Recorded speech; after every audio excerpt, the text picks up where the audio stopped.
আসসালামু আলাইকুম রহমতুল্লাহি ওবরকাতুহু। সম্মানিত দর্শক, সম্ভবত আমেরিকার ইতিহাসে ডোনাল্ড ট্রাম্পের ভাগ্যে যা কিছু ঘটছে এইরকম দুর্ভাগ্য ইতিপূর্বে আমেরিকার ইতিহাসে কখনো ঘটেনি। তাকে ক্ষমতা থেকে টেনে হিসড়ে নামানোর জন্য লক্ষ লক্ষ মানুষ রাস্তায় নেমেছে। এই প্রথম আমেরিকাতে একবার গৃহযুদ্ধ হয়েছিল আব্রাহাম লিঙ্কনের জমানাতে। তখন সেনাবাহিনীর মধ্যে একটা বিদ্রোহ হয়েছিল, আর আমেরিকা যুদ্ধের সময় কিন্তু সেনাবাহিনীর মধ্যে বিদ্রোহ হয়েছিল, যে বিদ্রোহের একটা অংশ নেতৃত্ব দিয়েছিলেন মেজর জর্জ ওয়াশিংটন। একইভাবে এই মুহূর্তে ইরান যুদ্ধ নিয়ে মার্কিন সেনাবাহিনীতে বিদ্রোহ দেখা দিয়েছে। আপনারা জানেন যে মার্কিন সেনা প্রধান থেকে শুরু করে অন্তত 1 ডজন শীর্ষ 4 স্টার জেনারেল, 4টি তারকা বিশিষ্ট 4 স্টার জেনারেল, আমাদের দেশের একেবারে ওয়াকারুজ্জামানের মতো পূর্ণমাত্রার জেনারেল যারা আছেন, এই জেনারেলরা চাকরিচ্যুত হয়েছেন। পেন্টাগন এবং তাদের যে সামরিক বাহিনীর যে গুরুত্বপূর্ণ পদগুলো রয়েছে, স্পেশালি সিআইএর অনেকগুলো পদে তারা স্বেচ্ছায় চাকরি ছেড়ে দিয়েছেন। অনেকের চাকরি চলে গেছে এবং অনেকে নিজেদেরকে ডিঅ্যাক্টিভ করে রেখেছেন। আর এসব ঘটনা হয়েছে ইরানের এই যুদ্ধকে কেন্দ্র করে। এই যুদ্ধে এখন যে অবস্থা হয়েছে, মিস্টার ডোনাল্ড ট্রাম্প তিনি একবার নেতানিয়াহুকে দায়ী করছেন, একবার ইন্দো ইহুদি চক্র তাদেরকে দায়ী করছেন, আর একবার নিজের উপদেষ্টাদের দায়ী করছেন, আবার কিছুক্ষণ পরে সৌদি আরবের বাদশা এবং কাতার দুবাইয়ের যারা শাসক তাদেরকে দায়ী করছেন। রীতিমতো পাগল হয়ে গেছেন। কথা হচ্ছে আমেরিকার আনাচে কানাচে যে এইবার প্রেসিডেন্ট হিসেবে তাকে ইমপিচ করার জন্য কংগ্রেসে বিল আনা হবে এবং তাকে বৈধভাবে আমেরিকার ইতিহাসে যুগান্তকারী যে ইমপিচমেন্ট, এটা ডোনাল্ড ট্রাম্পকে দিয়ে শুরু হবে। এটা গেল মানে যদি সবকিছু স্বাভাবিকভাবে এগোয়। অন্যদিকে যদি অস্বাভাবিকভাবে আগায়, তাহলে জন এফ কেনেডিকে যেভাবে গুলি করা হয়েছে, আব্রাহাম লিঙ্কনকে যেভাবে গুলি করা হয়েছে, কিংবা মার্টিন লুথার কিং জুনিয়র তাকে যেভাবে হত্যা করা হয়েছে, একই ঘটনা ডোনাল্ড ট্রাম্পের ক্ষেত্রে যে ঘটবে না বলা যায় না। তাকে কেন্দ্র করে জনরোষ বাড়ছে। এবং আপনি জানেন যে আমেরিকার সমাজে বহু প্রকৃতির মানুষ আছে, এমনকি ভিক্ষুক রাস্তায় রাস্তায় ভিক্ষা করে বেড়ায়, তারও 4-5টা AK-47 আছে। ওখানে যে যত ইচ্ছা তত অস্ত্র কিনতে পারে। আমি একবার যখন আমেরিকাতে ছিলাম, একটা ছেলে আমার সঙ্গে দেখা করতে এলো। ওর নাম ছিল মেহেদি, ওয়াশিংটন ইউনিভার্সিটিতে পড়াশোনা করে। তো আমাকে বললো যে আঙ্কেল, আমার অনেকগুলো অস্ত্র আছে, আমরা আপনাকে দেখাতে চাই। বিশাল বিশাল অস্ত্র। সে প্রায় 16-17টা অস্ত্র সে কিনে সেগুলো সে সাজিয়ে রেখেছে। তো এই অস্ত্রকে নিয়ন্ত্রণ করার জন্য অনেকে চেষ্টা করেছে, বারাক ওবামার জমানাতে বহুবার চেষ্টা করা হয়েছে, কিন্তু আমেরিকার যারা জনগণ তারা মনে করে যে তাদের হাতে অস্ত্র থাকাটা তাদের অধিকার, ইটস দেয়ার রাইট। এরকম মানে অস্ত্র সাধারণ জনগণের কাছে রয়েছে, যে অস্ত্র মিলিটারির কাছেও নাই। এবং ওখানে সাধারণ জনগণের মধ্যে শুটিংয়ে মানে যারা শ্যুট করতে পারে নির্ভুলভাবে, এত ভালো ভালো শ্যুটার আছে যে অভীষ্ট লক্ষ্যে 1 কিলোমিটার 1.5 কিলোমিটার দূর থেকে একেবারে নিখুঁতভাবে নিশানায় গুলি করার মতো হাজার হাজার নয় লাখ লাখ শ্যুটার আমেরিকা সমাজে আছে। কাজেই বিক্ষুব্ধ জনতা যদি তাদের হাতে থাকা অস্ত্র সেটাকে রাষ্ট্রের বিরুদ্ধে ব্যবহার করতে চায়, সেনাবাহিনীর বিরুদ্ধে ব্যবহার করতে চায়, ট্রাম্পের বিরুদ্ধে ব্যবহার করতে চায়, ট্রাম্প ওই সমাজে নিরাপদ নন।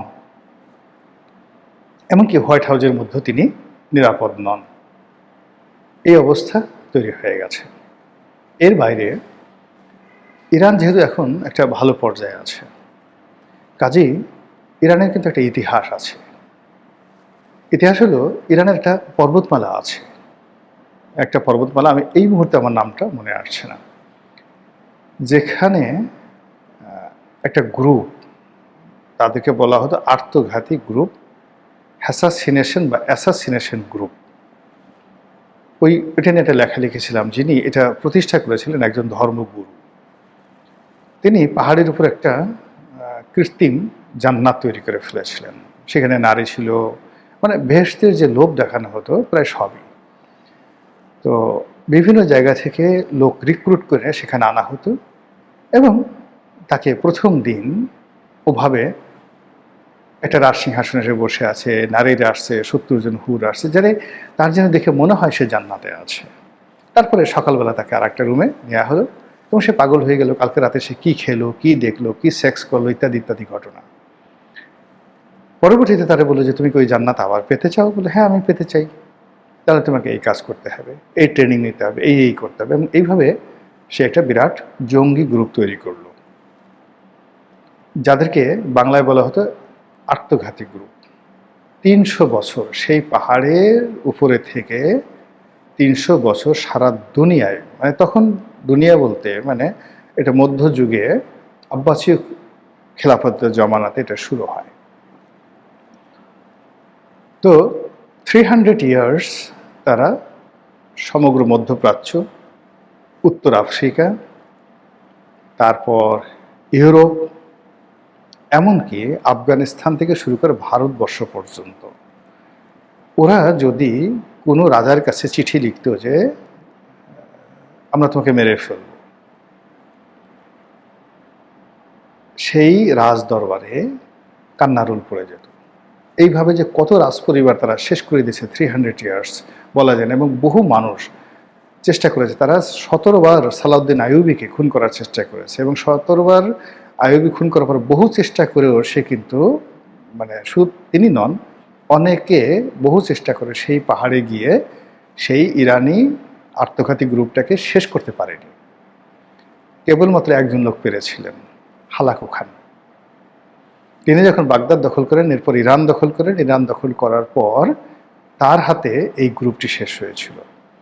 তো এই যে আত্মঘাতী গ্রুপ তৈরি করে 300 বছর ধরে পৃথিবীর সমস্ত বড় বড় রাজদরবার থেকে নিয়মিত তারা ট্যাক্স কালেকশন করত এবং রাজারা, মন্ত্রীরা তাদেরকে ট্যাক্স দিয়ে নিরাপত্তা বোধ করত।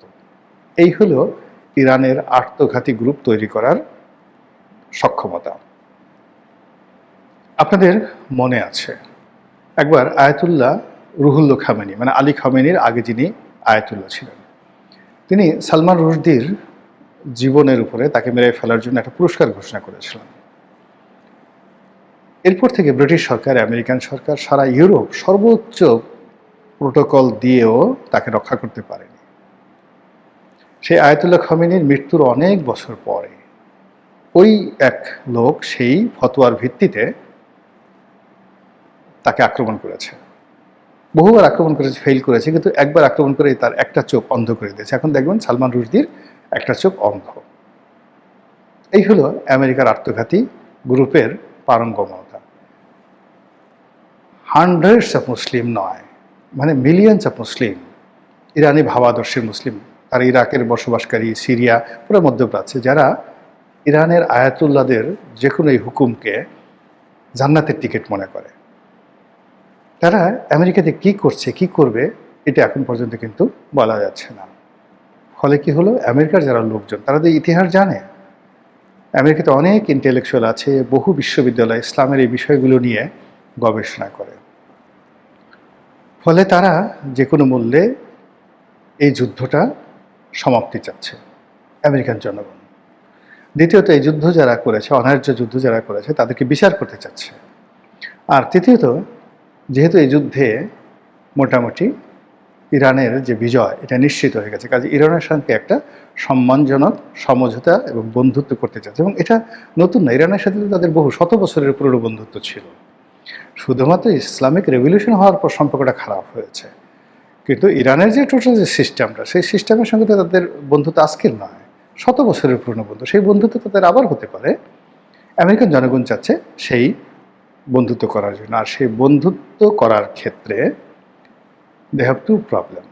Number one, Donald Trump, আর সেকেন্ড বেঞ্জামিন নেতানিয়াহু, অর্থাৎ এখন ইসরায়েলের প্রধানমন্ত্রী। ইরানের সাথে এই যুদ্ধ যদি আর 2 সপ্তাহ প্রলম্বিত হয়, এই দুজনের কপালে কি আছে বলা যায় না।